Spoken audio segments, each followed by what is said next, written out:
I'm just gonna like triple last lighting check, I swear. Woo. Hi guys, welcome to Cup of Jen. Hello. What's up? We're on episode 10. Whoa! Cool. That's so many. That's pretty big deal. Pretty big deal. Yeah, today I have my beautiful, beautiful friends who happen to be sisters. I know. It's pretty radical. Tell them who you are and then tell them like, yeah, no, just start by telling them, I guess let's start by saying how we know each other. Maybe we'll start there. Who you are and then I'll say how we know each other. Brilliant. Okay. Cool. So who are you, Shelby? I am Shelby. Yes. And I'm Joelle. And that's who I am. Yes. And we know each other from our shared womb. Yes. Yes, they Not have- at the same time. Not at the same time, not twins. Yes, I moved out and then she moved in. Yeah. So. We all went to Trinity Western together. Sam C Theater. What a great time. Which is cool because I haven't, like, I guess, like, George was on here, but I don't know, has anyone else been from the, no. I think this is, we're starting a trend. It's great. Brilliant. Cool. How would you guys categorize, like, your, like, what you do in art? Lately, I've been describing myself more as a theater artist. Okay, catch-all term. Yeah, I mean, like, acting is my main thing. That's what I trained in. I've been a playwright a few times. I feel weird categorizing myself as a playwright for some reason. Like I've written a couple of plays and I've done. I don't know. It's just one of those ones where I'm like, I feel like that's this very prestigious title that I'm not allowed to like take. We can delve into that. That's some baggage. Yeah, I love it. Cool. Let's Delve go into that Let's baggage. go right for confidence. Yeah. So yeah, playwright. I've worked as a designer in set and costumes as well, and more recently. In the last year, I've taken on producing, and that's kind of the time that I started referring to myself as a theater artist instead of just an actor. There's not much you haven't done. Like, you've stage managed too, haven't you? Yeah. Yeah, you've done it really all. I've Like, directed. Done it all. that's great though. I haven't lighting think- designed. I've never lighting designed. Okay. There's That's one. the next Never project. lighting. Do you think that doing all of those things impact how you look at all the others? Yeah, for sure. I mean, it makes it a lot easier as a producer to kind of Yeah, I speak agree. that language with Yeah. all of the different kind of people. Again, lighting design is the one thing where I'm like, blue, red, I don't. Warm tones. Guys, yeah. You're a wizard. Do Do your thing. We love you. We want to make sure people are seen. Yeah, Cool. yeah, That's good. I've dabbled in design a little bit, but I've done quite a bit of like costume building. I mean, like when I was working in Barkerville, I built my own full period Victorian outfit. So. Barkerville, because people watch from Yes. all over. Barkerville is northern BC. Yes. So Canada. It is a historic town. Yeah, maybe Yeah. talk about Barkerville. Yeah, so Barkerville is a historic gold mining town, and it's kind of like a living museum. I think it's the biggest one in Western Canada. Yeah. And they will hire people to come and be actors, and we're called historical interpreters. And we basically get a character who was a real person and who lived during the height of the gold rush in the 1860s, and we get to go and dress up every day and tell people fun stories about Canadian history, and I love how talk to people about it. I asked you to talk about Barkerville and you were like ready. That's because that's the job. That's the what I job do. of doing Barkerville. It's just been, oh yes, no problem. I worked in Barkerville for 3 summers. Yes. The first 2 I was not interpreting. I was just working one of the shops, which is kind of how I got my in. It's very difficult to get an acting job in Barkerville. And so then the 3rd summer was the year after I graduated. So like I had just finished school, and I worked for the summer as a historical interpreter in the schoolhouse. Yeah, that was the first summer actually acting there, but I had been there for previous summers. Do you think people would know that it's actually hard to get a job doing that? I don't think necessarily. Like it's something that a lot of people are very interested in. But the reason that it's difficult to get a job there is because the people that work in Barkerville have been working there for about 30 years, most of them. Yeah. Like they're constantly there, so their contracts are always getting renewed and they have the same people. So it's just hard to find like an opening to actually apply for. And when there is an opening that you can apply for, they often will just hire people that they already know. Which is why it was easier for me when I became an interpreter, because they had known me from the previous 2 summers. They knew I was an actor. They knew I was good at it. Yeah. And so when the opportunity came up for the next summer, they were able to just offer it to me and say, hey, would you like to come back next summer to work in the schoolhouse? And I said, yes, please. Sure thing. Yeah. I will be doing that. Did Amazing. you sign up for Trinity just going theater? I personally signed up for Trinity knowing that I wanted to do theater. I had gone through a lot of like, what about more practical things? I could be in the trades and work at the mill in town. No, I was never going to work at the mill. No. Not with these arms. But I thought that maybe I'd like do my theater degree and like do some community theater and then go back and get my teaching degree and become a drama teacher, because in my mind that was what you theater do with people theater. did. And then I fell in love with acting when I was taking my classes, and I ended up auditioning for the BFA, did that. BFA, just in case people don't know, is a Bachelor of Fine Arts in Acting, degree. So the way I kind of describe it to people is it's kind of like getting your major and your minor in acting. That's sort of a vague way to put it, but at least the way it's structured in our program, it's like Yeah. you still do all of the same generalized theater courses that everybody has to do, but then it's like, here are all the extra acting credits that are going to take all of your time. yeah, I think they did it by points, and I think that when you get the BFA, you have, like, a lot of other degrees might still have some elective space, but in the BFA you have like 1 point of elective space, which maybe you use on a voice class, which is still 2 Right. points or whatever. Like it's sort of like you end up probably taking maybe even more classes than is required for the degree. Honestly, I don't know. Or you do a 4-year degree in 5 years and try to do a minor on top of it. Yes, which was a real thing for you. Yeah, talk about that actually, about art as well, like the visual art and how that played into your journey. Cool. So I guess when I started university, I did decide to take theater, but I had been debating between doing music, theater, and visual art, because those were all things I was really active in high school. So I ended up deciding that I wanted to do visual art and theater. So at the beginning, of course, I was just doing a general theater major, so there was space for a minor. So I was doing a minor in visual art with like can't remember exactly how they worded it, but it's essentially studio focus. So I was doing drawing and painting instead of like design or like graphics or things like that. Yeah. Which I loved. I really enjoyed. But it was a lot. Like by the time you get to about your 3rd year, the expectation is for each of your visual arts classes, any studio classes, you should be doing about 9 hours worth of studio work outside of class time each week. Oh, wow. And so when you pair that with 20 hours-ish of rehearsal a week of a show, plus however many hours of classes you're taking, plus That's all 40 their hours of just extra. That's At least. not feasible.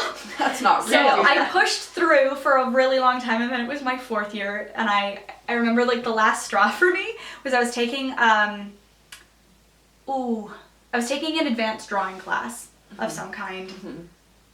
I can't remember exactly which one. But I was supposed to be doing this piece that represented movement, and it was the idea of art as verb. Yeah. So it needed to be a piece of art that showed some sort of Action movement, some or sort movement. of action. Yeah. And so what I was doing is I like one day in the studio I was like panicking because I was about to open a show. I was doing Butterfingers Angel, and I was playing like I was playing the Virgin Mary in the Christmas play. Like it was a lot. Yeah. And I had been panicking because my assignment was due and I just didn't know how I was going to do this thing. And I ended up deciding to start playing with breath. And so I was putting like piles of charcoal. I had like the whole studio was cleared, and there were just like pieces of my like stupidly expensive handmade paper all over and just piles of charcoal. And I just go up to each of the canvases and go,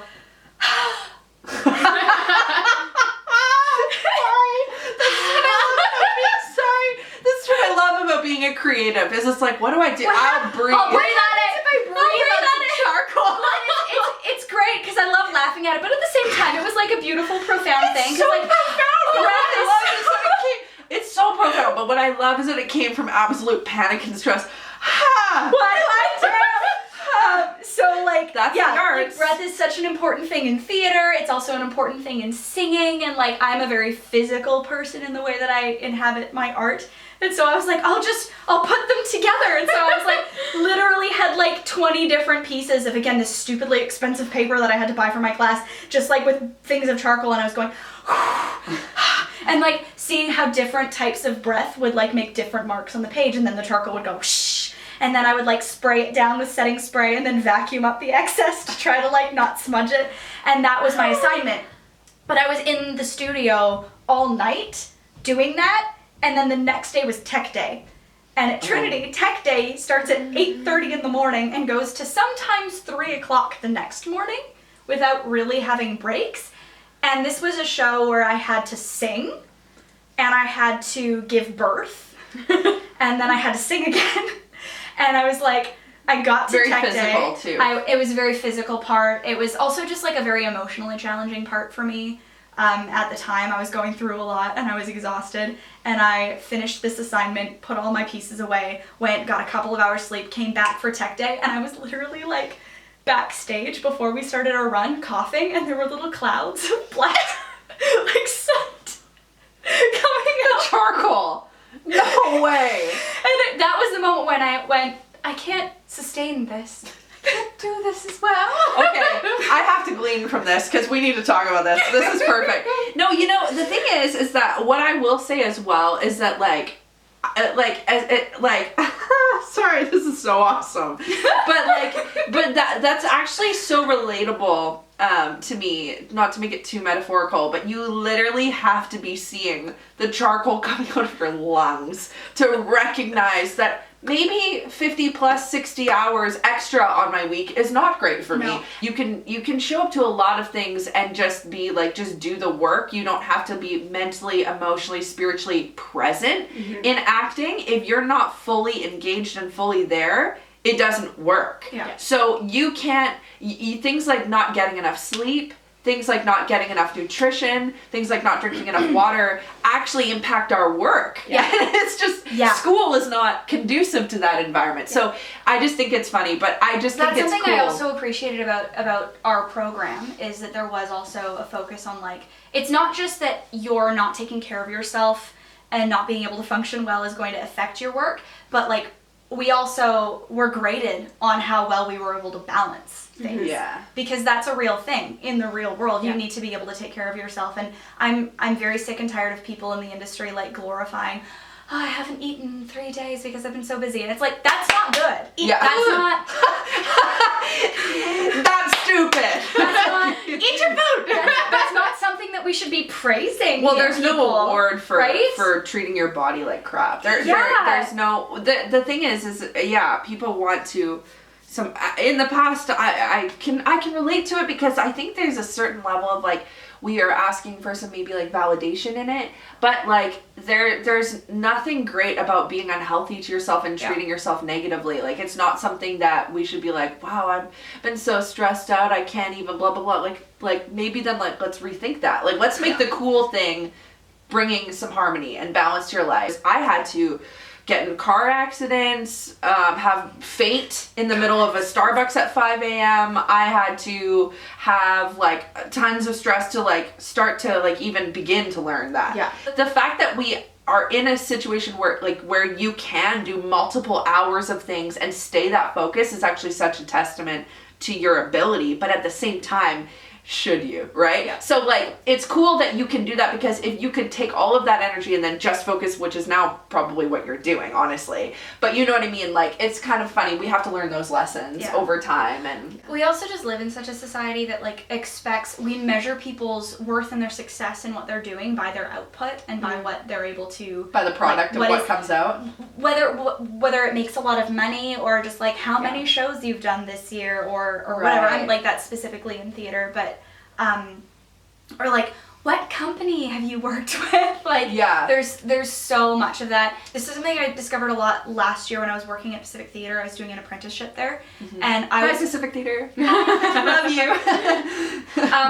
I was constantly like freaking out and feeling totally inadequate because I'd be looking around at all these people and I was like, how is it that I know other young women in the industry who are able to do like 3 shows a year, go to all of the networking events, and have time to like cook food for themselves and eat healthy and go to the gym?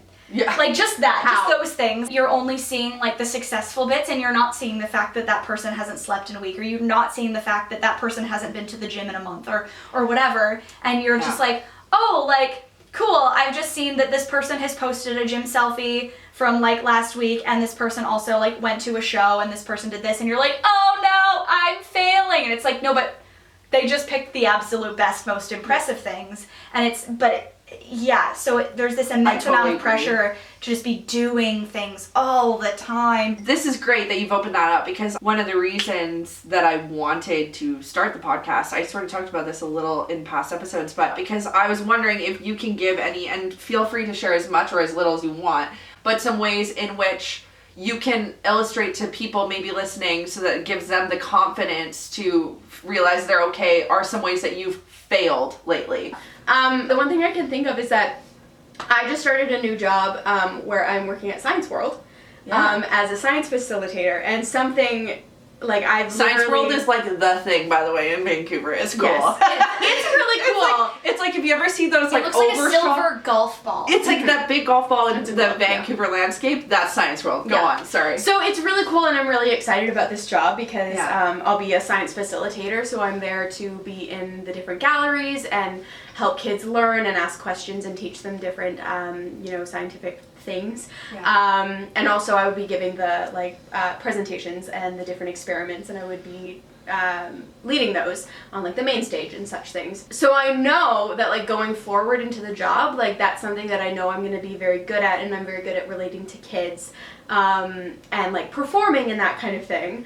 But I've just had like 2 days of training, and it's been so overwhelming, and I just have felt like such like a failure almost, I guess, and like so uneducated, because everybody else that I'm working with has like their master's degree in some sort of scientific field. Yes. Like, and it's just the kind of thing that it's been so overwhelming because I felt so out of place in that. And I know like going forward, I'm really excited to learn. And when I was a kid, I went through a phase of wanting to be like a forensic scientist. So I really wanted to work with dead bodies. It was really great. Super weird. Fine. Now you can work with prop bodies, maybe? I don't know. Question mark? Okay. So there's a lot of things to do with this job at Science World that I'm really excited about, because I really did love like chemistry and those kind of scientific things. So it's kind of really cool to go back to that. Right. But there is so much about it where I'm like, I have no idea what half the things that these people are talking about. It seems like such a fun place to work, and I'm really excited. But the knowledge that everybody has compared to myself, I'm like, I don't know. It's a sense of inadequacy a little bit. Yeah. It's interesting that you mention day job, because I don't know if you guys have gotten like this, maybe you're just a little bit more positive still, which is great. There's a certain sense that I have felt at times where I'm like, so, I have a full-on degree, and I'm working, and trust me, I've talked about on the podcast how much I love my day job, but I'm working at an entry-level job, for sure. I'm a receptionist. I could have got this job, and I know somebody who had this job at 18, 17. Yeah. And especially like in my Abbotsford world, which is like my backdrop of my life, like I have friends who are married, having kids, have like this like stability in their career because they've been working at it for a couple of years now. But like it takes longer than like 2, 3, 5 years in this business to gain traction. And this is not just for anyone who's an actor, although a lot of actors do watch and listen, but I think just a creative, like choosing a creative field of any kind, it doesn't necessarily feel like you're like doing all this progressing, whatever that means. And so it's just, that's an interesting way in which it can feel like a failure as well. Like you're kind of waiting on these auditions, unless you're brilliant and producing, which is great, but you're kind of waiting on these auditions, and so you're working a day job, and you're putting off like opportunities to go and like, for lack of a better way of saying it, put in the time for like a better, like kind of more career job where it's like you could be making salary wage, you're putting off that time because you want to spend, or you're not doing the traveling, or you're not going on that thing because you're like waiting. So what I'm learning is you just kind of have to live your life, but on the other hand, you have to kind of own your choices. So like for me, like if I want to travel, I'm going to travel because the opportunity will always be there. But on the other hand, when I am here, if I really want to focus on it, I have to have the flexible job because I have to have the opportunity to. So it's been a tricky thing for me because I know, especially like some of my like people skills and whatever, that people would be like, well, why don't you be the forefront of this and art? But that's going to take all my time. Yeah. So I have to now own that choice of, I could make money and put all of my time into this, but that's not acting. Yeah. So that's hard. Then it's also really hard to like not resent people for what you perceive as their judgment of you as well. I even get that, like, I work as a princess. Yes. I do kids' birthday parties, and I love it. Out. Pacific Fairy Tales, they're amazing. There's Pacific Theater and Pacific Fairy Tales, different things. And I worked for both of those companies last year. companies. I answered the phone for both of those companies last year, so it's been been fun. in the Pacific Theater box office, like Pacific Theater box office. Anyway, but with that job, it's one that I love, and I think that is so important the way that we do it. I think that it's really, really empowering for young girls especially, and young boys. We do parties for like superheroes and princesses and like Harry Potter and all kinds of stuff. But even then, it's really easy for me when I'm talking to like normies or like muggles, whatever we want to call them. And I'd be like, this is my job, and like whether or not they're judging that, I'll still very easily perceive judgment. Do you perceive or do you sometimes, I'm just asking genuinely, do you sometimes judge yourself? Oh, no, it's 100% that I'm like judging myself. It's this weird thing where like I think that my job's important and I really, really, really love it, but then I'll just assume that somebody's gonna be like, You're a because you princess. see those like, you see like on TV and stuff like that, like the sad like birthday clowns, and sometimes it's like how I picture myself. You're a sad birthday princess? Sad birthday Elsa? Sad Elsa. It makes me giggle a lot. I've had a lot of people lately say really encouraging things by being like, oh, you're killing it. Oh, man. Like, I admire you so much. You seem to know what you're doing. And I'm like, Yeah. why? If only you would And I know. don't think that I'm trying to tell people that I have it together. I think that No, I think you're just doing your work. I think you're just doing it, and people, again, it's all perception, and I think that it's they're not perceiving wrong, but they're also just not seeing maybe the full picture. So what you don't Disagree? see, Yeah. like I struggle with mental health. It's a challenge. I've always found for a long time I struggled with depression a lot more. Since graduating, I've struggled a lot more with anxiety, and I'll have some really, really low lows, but most of the time it's just this like. Can I ask you how Anxious. that manifests for you? Oh goodness. It depends. Okay. Being depressed, it's just this kind of like dull, unmotivated kind of like there's no point to anything, and I feel numb all the time. Right. And usually I don't notice that that's coming on until I'm well into it, and then I'm like, ah. Right. Whereas with the anxiety, it's like I can't rest and I can't calm down. And even if I've got all of the things done, I'm still like picking at it and obsessing over details of things that I've failed at or things that I anticipate that I might fail at. And I won't be able to sleep at night, and I'll just have all of these scenarios running through my head. And then usually what ends up happening is eventually I get those two things at the same time, where I get the like crippling, unmotivated blackness, and then also the terror of, oh no, what if I fail? And then I just kind of implode, and there's a lot of crying and screaming and sometimes banging my head against a wall. So that's just I think it's great to talk about that. Because it's real. Yeah, like that's, as much as I tend to be quite high functioning, like I'm pretty able to like get it together. I've had like a decent many times where I'm about to do a princess party and I'm like in my makeup in my car, like trying to make the tears go this way so they don't smudge my blush. Aww. And like it's just you get through it and you keep moving on, but that's and that's something you don't want to like burden anybody else with, because it's not, you know, there are some contexts in which it's not appropriate to like lose your mind, but it does mean that that people don't often see that side of things. So that's a lot of the time how I'm arriving, and I think a lot of the reason that I'm so driven and I'm such a perfectionist is because I have that anxiety about failing, and I work my ass off to keep myself from failing, because I feel like nothing that I do is ever enough. Even if I am doing something that appears successful on the outside, I'm always beating myself up and telling myself it's not enough, because there's always somebody else something that you could have done better, or who is doing something better than I am, and I feel like I'm failing if I'm not measuring up to all of their standards, which I'm aware is not a reasonable weight to put on. I think that's actually a genuine thing, that it's not just you who's doing that. Yeah. I think that's something that we're all just trying things and seeing what, it's like throwing spaghetti against the wall and seeing what sticks. Yeah. Well, and that's 100% what it is. the nature of the beast in a way. Like that's partly the arts. Like you said, I'm just gonna breathe on charcoal and maybe that works. Maybe it'll make something beautiful. Just by the way, it did. And those pieces are still up in my studio. Yes. They're lovely. Sickened. There we go. I love it. That's so friggin' cool. I love that you did that. It's 100% figuring things out as you go. But like, I mean, my failure a lot of the time comes out in other ways where it's not necessarily related to my work. Like I will still fail in my work, but like, I'm going through just some particularly challenging things in my personal life right now, and like I have like cried or yelled at my husband almost every day this week. I have no patience and no grace, and I should be able to have patience, and it's not fair for the people who live with me, to my cat, my husband, who live with me. It's not fair to them that I have like a very, very short temper and a very short fuse right now, and I'm constantly failing in that regard. I haven't like cooked for myself. I've been very much like letting other people have to take care of me because I can't always function very well. I realized this week that I put out our press release for the show without actually clarifying which day is our opening night. Oh no. So like, so we just need to pray that the reviewers don't come on preview. Opening night of Caribou Magi is December the 5th.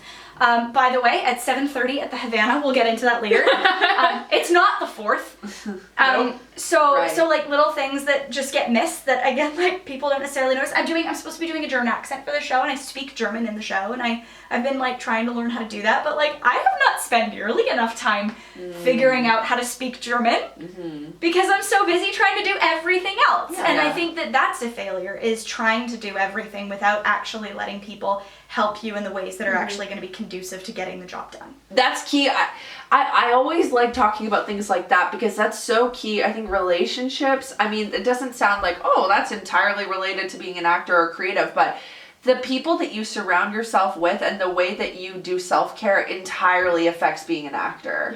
I really believe that. Like you have like, I'm so grateful for the people that I have around me because like, wow, it's funny the way you describe anxiety. I've never really considered myself to be somebody who like struggles like continually with anxiety, but yet I feel like even this past week I've had moments of anxiety, whereas that was never used to be me. And so it's just interesting how like different things about the business can really push parts of yourself that you, and like different environments, like how you were saying in school it was a lot more this, and now the seasons of life change as well.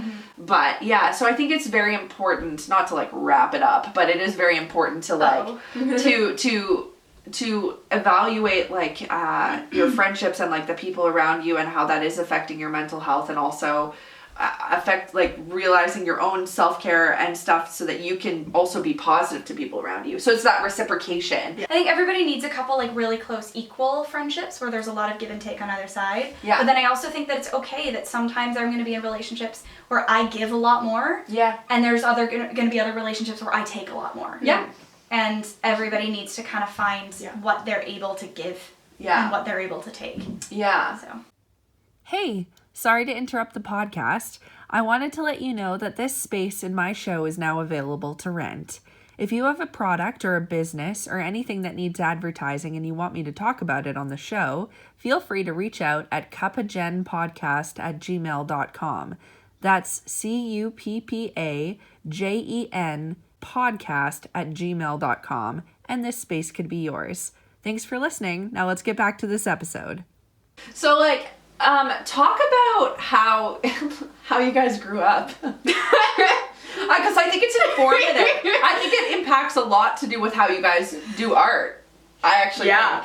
I'm only just now realizing how much of like a different thing it is. Right. It's so normal to you because you grew up with it. Well, I think everybody's like that. They're just like, this is my reality. This is my childhood. And then it's not until you like get to be adults and you're talking to other adults and you're like, this is what I did. And everyone's kind of like, what? Don't you remember when we all did this as a kid? Right. Nope. Scraping moose hides in the backyard, right? That was a normal thing that people did. That's the most Canadian thing I've ever heard. Making drums in our living room, it's fine. Yeah, like carrying firewood at the age of 5, normal hunter-gatherer. So, for those of you who don't no. We grew up in northern BC in a community called Nasco. It's a reserve about an hour and a half drive west and sort of north of Quesnel. Most people don't even know where Quesnel is. But Nasco's even further. But Nasco's even further out. It's like in the boonies. There are about 250 people living in the community. That includes the reserve and then the sort of like anybody in like a half an hour drive diameter around the reserve itself. Super small. So our parents are still pastors with the Presbyterian Church of Canada. Hey. Good Scots. It's a really cool place. It's a very weird place. It meant that our upbringing was really abnormal. Yeah. Yeah. Not many kids grow up knowing how to scare bears away. Yeah. Like, you're not Exactly. taught, like, how to fight off a cougar or anything like that. Yeah, so for reference, if it's a black bear, you can fight it off because they're small. And they scare easily. So just make yourself really big, throw sticks at it, and usually it'll run away unless it's cubs nearby, and then you're screwed anyway. Yeah. If it's a grizzly, play dead, because grizzly bears don't eat things that are already dead. And they will come up and they'll bat at you and potentially flip you over, just like cover your neck play and dead. play dead and don't move. If it's a cougar, you won't know that it's there until its like teeth are in your neck. Yeah, so you're don't screwed. worry. It's a cougar. So don't even stress about that one. It's either happening or it's not. It's fine. Ain't no escape. That's so Here's funny your you bring little that survival up. lesson. Yeah, that's so funny you bring that up because my mom, like, so she grew up in New Westminster, and she, so then her dad passed away, and for some reason, I still don't quite understand all the details, but her mom married this guy who wanted to live in Quesnel. So they moved up to Quesnel. So she actually grew up in Quesnel in her teens for a while. There was like a couple years where she was up there. So it's crazy that she was up there. But yeah, but she to this day is still, I don't know why she didn't get apparently the same training as you. But like I was just going for a walk in Coquitlam, like in a mountainous, like beautiful area.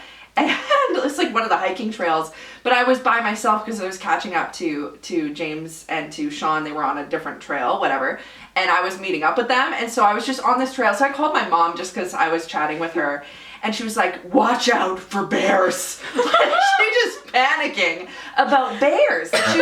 And she grew up where I guess like she saw a lot more bears, but she didn't grow up with it, so she just kind of had that like, you know, sort of dip by fire experience and then come on out of that afterward. But yeah, I don't know why. That just made me laugh. It was like Quesnel bears. But yes, NASCO, what it meant is that we grew up in a community where there wasn't a lot of like performing arts things happening. Yeah. It's not to say that there isn't art, because the culture there is very like rich and different, but like even so our context, we were raised like very connected with the indigenous culture, the carrier people, the Dakar, or the people, the nation there, and because the territory is so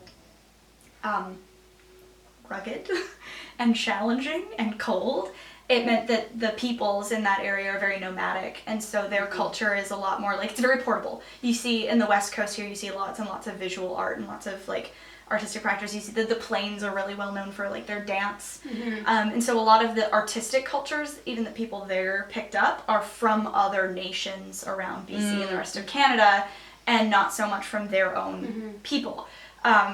So there's there's that. They're just too cold and Because dealing they're with just them. like we surviving. Yeah, So we have they're to deal with these elements right just now. We can't just make absolutely paintings all day. brilliant Right. at survival, but Right. like not so much with the paintings or like the written language, which is cool. So yeah, it meant that like in our on the reserve, in that context, there wasn't so much like of opportunity. And then also just being in a really, really small town, like I didn't know that theater was a thing until like high school. Yeah. Like we would do our Christmas concert in elementary school every year where we would like read like the Nutcracker. And I remember I specifically one year we did The Grinch Who Stole Christmas, and I went up to our teacher and I was like, I would like to play Cindy Lou Who. I did her hair. So I was Cindy Lou Who. I had one line. It was amazing. It was great. But like I would like to play Cindy Lou Who. that was like our entire context. Yeah. I've never really heard either of you guys talk really in an identity sort of way about being like PKs. Like, you know, I just realized that as we were talking. For me, I'm just now at a place where I'm able to look at our upbringing in NASCO and our time there as being something that's really positive and something that I have a lot of warmth toward. Yeah. Part of that has been coming from like being able to chat with Zach, who's in our show, and he's an Indigenous actor who is raised in a white community, and I'm a white person who is raised in an Indigenous community, and so we've been able to like process through a lot of our own culture dysphoria, whatever it is. But I mean, for me, I think the reason that I haven't talked too much about like identity as a PK is because for me a lot of that is just I try to distance myself from it for a very, very long time, and it was just there was a lot of pain associated. The community we grew up in is like the people there are beautiful and kind, and there's a very strong sense of community, but there's also a lot of pain and a lot of darkness there. And it was particularly as a kid, it was really, really hard for me because Joelle didn't experience this, but I went from being like a very average middle class white kid in a suburb to then being the smallest, whitest kid in my school in the middle of nowhere in this like much more harsh environment, like it like actually just in terms of like the physical like natural environment around us, it's bloody cold there all the time, and with kids who speak a very different cultural language than I do, and so for me, growing up, it was just there was a lot of pain associated with that, and so I tried to like move to Vancouver, and suddenly like I was doing my best without realizing it to just assimilate instantly and not acknowledge that part of my identity and of my life, and I think I'm just kind of finding that again now in a weird way, because I know I have a fair few friends who are Indigenous, and they're going through the process of rediscovering their indigeneity and their culture and their language, and that's a really profound experience for them, and then I'm going through this kind of almost parallel journey of that in a way, and that's not at all to like claim that I No, we understand though. Yeah. No, it totally makes sense. And that's actually a really cool segue to your show, really. Yeah. Caribou Magi is particularly, I believe, they don't meet up, they travel to Barkerville. Yeah. That's the plot, right? Yeah, it goes from, it starts in San Diego, California in 1870, and then throughout the course of the play, the four characters are all these kind of misfit humans. San Diego, at the time, this is in the middle of the California Gold Rush, and it doesn't really talk too much about it in the play, but contextually in history, it was really awful. Yeah, well, dark it was time. Yeah. It was like it was a little while after the California Gold Rush, as the California Gold Rush was at its height in 1849. Yeah. It references kind of like the decline of that. The decline of that. It's also right after slavery was abolished in the United States. So there's a lot of interesting political tensions that are happening at the beginning, even though it's a ridiculous comedy. Right. Yeah. But at the time in the beginning, like during the California Gold Rush was like particularly well known for being very bloody. Very and violent. there was a time where like you couldn't walk. What was it like? You couldn't walk more than 10 10 paces without stepping over a dead body.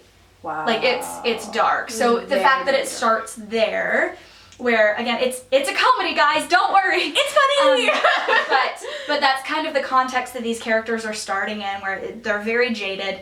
They've lost their faith, they've lost their livelihood, they've lost everything. Really, the play is about like these characters who've lost the things that give them hope and give them an identity. Yeah. And they end up intercepting an invitation to do a play at the Theatre Royal in Barkerville, which is a theater that's still running there. Cool. And so they decide to impersonate this theater troupe and travel up to Barkerville In the middle of winter, thinking that that's a possible thing. And so it's about that journey, and at the end we get to see the play that they put on. That's so funny. Which is so ridiculous. It's wild. It's wild. Well, let's just quickly talk about the reason. So, low-key, high-key, you were in London. Huge. Yeah. You were moved to London for like a year. That was cool. That was an awesome time. we met up there for a half second, which was really cool. So weird. The amount of anyone people who's listening in London that just like randomly would be like, oh, I'm gonna be like in London over the weekend. Just like, okay. I'm like, great. I guess I'll come see you. Yeah, like for sure. Well, London is a cool city in that it's the go-between of a lot of other places in Europe. Yeah. And so everyone kind of is like, well, I'm going to be in London anyway. Let's Let's go. Let's see it. But yeah, sometime before you left for London even, you decided you guys wanted to make a production company, correct? And then you were in London when you decided on more stuff. Yeah, so we've been talking about like a production company for a while now. Like it's been like kind of mentioned off and on. It mostly started the last summer that you were in Barkerville when I came to visit. Which Yeah, is when like- we were talking about this production. Specifically, because I remember there were a Like, few kind of times like together. before then we were like, yeah, we'd like to really work together in the future and like kind of like team up and do a bunch of shows together, and that has kind of progressed and morphed into a production company.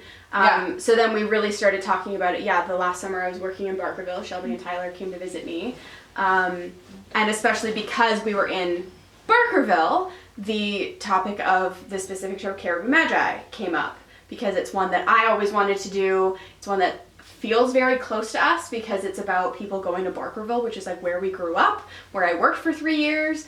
So Caribou Magi is a show written by Lucia Frangione, who's a local Vancouver playwright, but who's And just a boss-ass woman. So dude. good. she's recognized. Hi, Lucia, by the way. I love you. She's recognized like nationally. Yeah. And she this show, I think this show has been, or at least her shows have been like done all over the world. Yeah, I think multiple like the most countries and- recent thing is that she's had like another like a stage reading of like Espresso, I think that was done in New York really recently.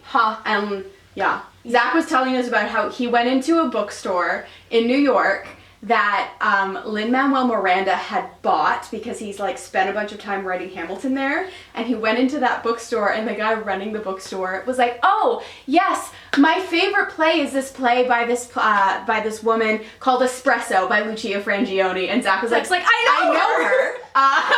Okay. That's awesome. So weird. So weird. Yeah. Zach is in their show, Yes. so which is so cool. So you guys chose while you were in London to do this show. Yeah, so like I was saying, when Shelby and Tyler came to visit me, we started discussing this specific play because it's one that I had for a few years and really wanted to do and really fell in love with. So we started like brainstorming. We're like, okay, so like if we were gonna do it in 2019, like who would our cast be? What kind of budget would we need? And then we're like, okay, this is actually doable.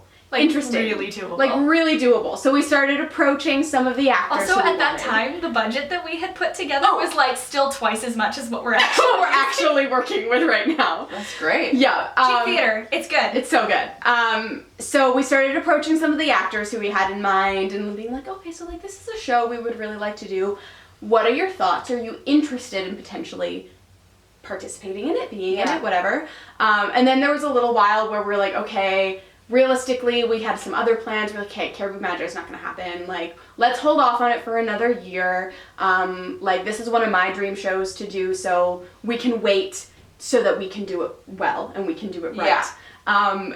And then what ended up happening is, like, all of the other plans that we had kind of fell through.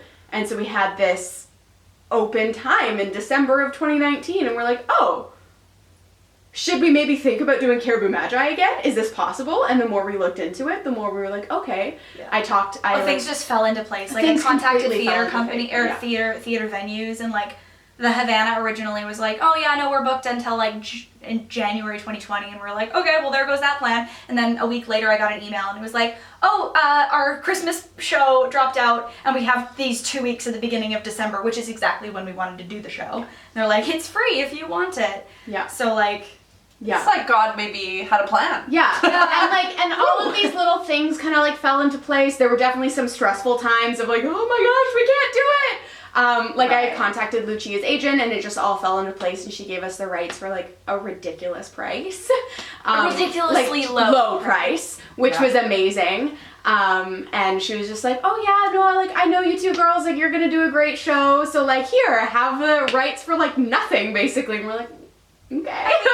Love you. We love you. That doesn't mean that will happen to all of you. Yeah, it won't happen to everybody. She was But- just very, very generous. Very That's generous. really cool. And then really like cool. we started like there was some conflicts and stuff with some of the original casting that we wanted to work with, so we had a couple people drop out or a couple people not be able to do the show. So there was definitely a while where, like, I think there was one day in London where Shelby and I talked on the phone 3 times. There were in always one day. tears. Always Tears every single. I'm like in the middle of London, like walking down the Thames, like crying on the phone. I'm like, but why? I'm having a panic attack in like the dark corner of my It's apartment. like 3 a.m. What for are we Shelby. gonna do? We've already paid for the play and the space. So like there was That is also maybe something Yeah. that I should point out. If you decide to be a producer, that might become your life for some time. Yeah. Here's another thing though, that like we learn and fail and learn. Yes. And one of the things that we learned is get people to sign contracts before you put money down. yes. That was turned the- out well it for turned us out in the really end. well for us, but it does mean like there were definitely moments of absolute panic. Also, like reread the play several times before you actually commit to it. Don't trust your memory of the play. Yeah. Like Yeah, there was a good while where that one day we talked 3 times, and it was really funny because I had meetings with 3 different people in London. So I met with our friend Eleanor Felton in the morning, Hi, Eleanor. and then Shelby and I talked on the phone, and then I met with Charlotte, and then Shelby and I talked to the phone, and then I met with our friend Eric, and then Shelby and I talked to the phone. It was ridiculous. And in the meantime, I was like crying and feeling really upset, so I went to like the National Gallery, and I'm like, I'm gonna go look at my favorite painting. It'll cheer me up. Which, by the way, that's such a life to have, right? Right. You know, listen, I just I'm just want to gonna see go the... see a Degas. I'm just gonna go look at my favorite Degas. It'll cheer me up. Yeah. It's fine. So good. But one of the conversations Shelby and I had was about some of the content in the play, because there is It's challenging. There is some challenging content about the ethnicity of one of the characters, and it is set in 1870, and there is racism that happens during that time. So there is a character that has some very racist lines, and just trying to figure But that's out. truthful for that It's that very character. truthful for that character, and the way that I always saw the play and the way that it is done in the script is that it is kind of redeemed. Like she's taught a lesson by the end of it. What I like is that we actually see this character able to make those changes and grow and learn, which is something Right, that I rather don't, than being canceled, we don't- actually give an opportunity to make a change. yeah, Exactly. we don't get to see that story too often Yeah. in these regards. Like if usually if there's a racist being portrayed on stage or on screen, it's like they're the bad guy and that's it. But Yeah. like this is a character that I think like she's impossible not to like. Yeah. She's hilarious, and she's you definitely like look at her and you roll your eyes, but she's charming, and you don't get to just write her off as like, well, you're a racist and that's all you are. Like that she has a lot more to her, and we get to see her make like that journey, and she doesn't complete the journey, but she starts to have to like get her perceptions challenged, and that's how we have to function, because like if we just cancel all the racist people, they're still there. The racist people are still there. Whereas if we actually are able to start educating and start to challenge a lot of those perceptions, then racist people maybe sometimes stop being racist. Not all the time, but maybe sometimes. And that doesn't mean that it's up to the oppressed people to like educate the oppressors. That's not something that needs to happen. But I like that it shows more complexity than that. I think that it's really important, but it does mean that it's she says some stuff. She says some stuff. It's hard. Right. I like that you can describe why. Yeah. I like that it's not just like, I didn't put thought into it. It's actually like, or no, the way you feel is actually like invalid about it. Yeah. Like, no, if you have problems, I get where you're coming from, but like this is the way that we're seeing it, and this is the way that like we want the energy to go in the sense of like we want it to be something that produces some light and some joy in people, and maybe some thoughts of change. Yeah. The show isn't entirely about racism. It's It's a comedy as well. Yeah, So it's supposed to be. Yeah. it's light, definitely a factor, and at the end of it, like the things about race that are addressed in the play link to the main theme, which we think is about identity and finding your identity, because like we mentioned, each of the characters has lost the thing that identifies them. It's very Canadian in that way. Yeah. Because Canadians none of us know who we are. Okay, talk about quickly why Far From the Tree as your production name. Yeah, when I was in England, we started the process of actually like, we're like, okay, so we're actually doing this. We're actually starting a production company. I guess we need a name. And we went through so many names. Like, there were times where, like, there were days on end where I would just randomly look at my phone and Shelby would have, like, sent me, like, a list of names, and then I would send her a list of names back, and that was the only conversations we would have.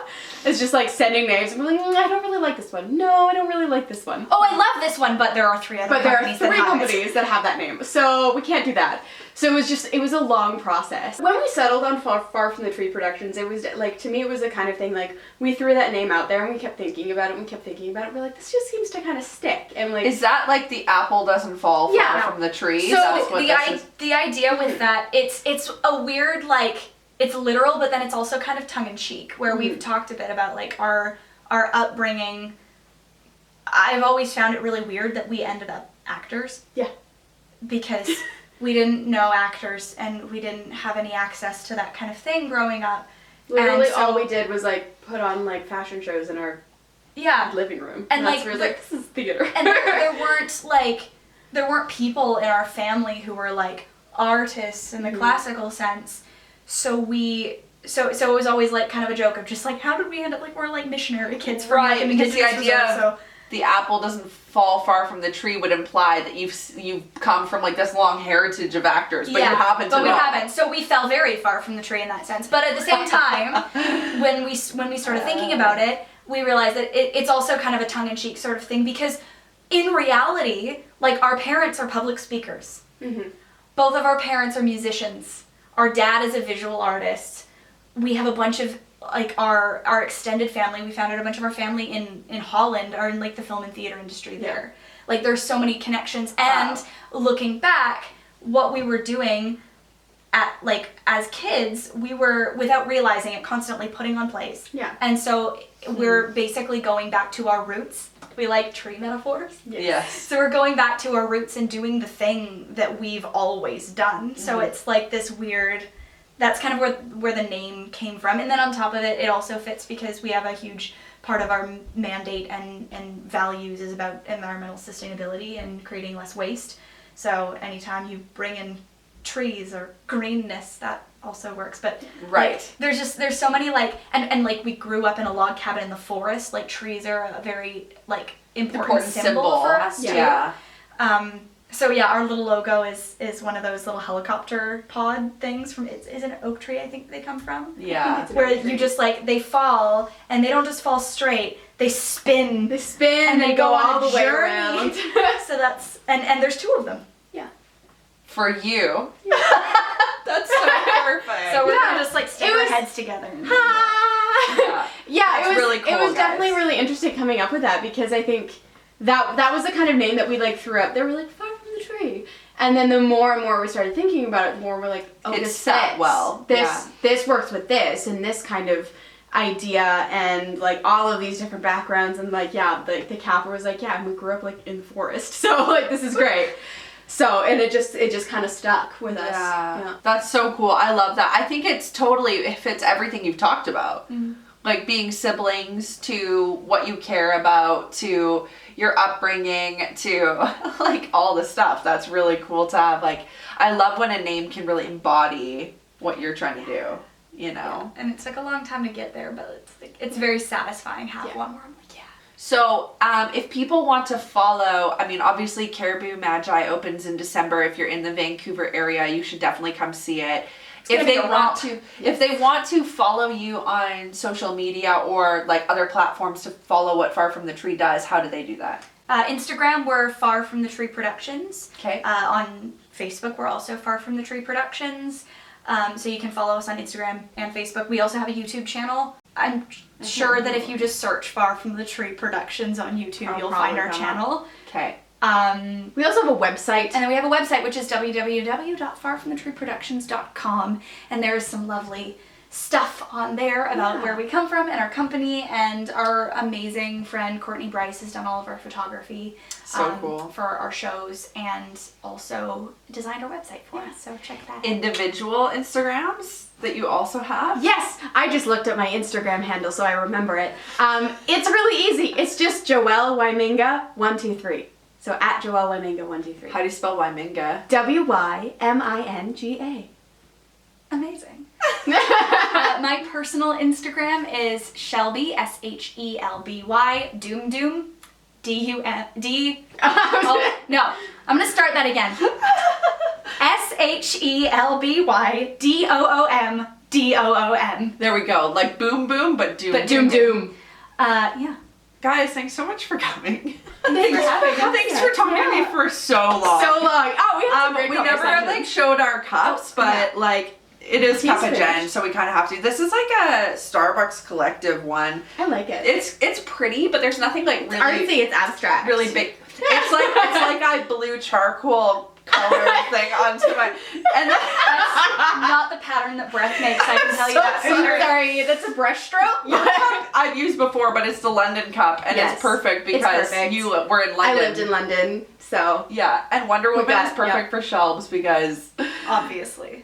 she does Shelby like is Wonder Wonder Woman parties and stuff. And Oh, I she thought it was just because I am. and like, Wonder oh, Woman, yes, that as well. It's all of those Yes. things. Shelby is Thanks so equivalent much. to Gal Gadot. Yeah. Oh, yes, please. No, Yes, please. no Yes, one is please. equivalent to Gal Gadot. Yeah, she's amazing. Yeah. We love her. Anyway, okay, so yeah, guys, thanks. Go have a great creative week if you can. If you're in the area, see their production of Caribou Magi. Thank you again for Joelle and Shelby to come on the show, and we'll see you guys next week. Be creative. Have fun. Love you. Thank you. Bye.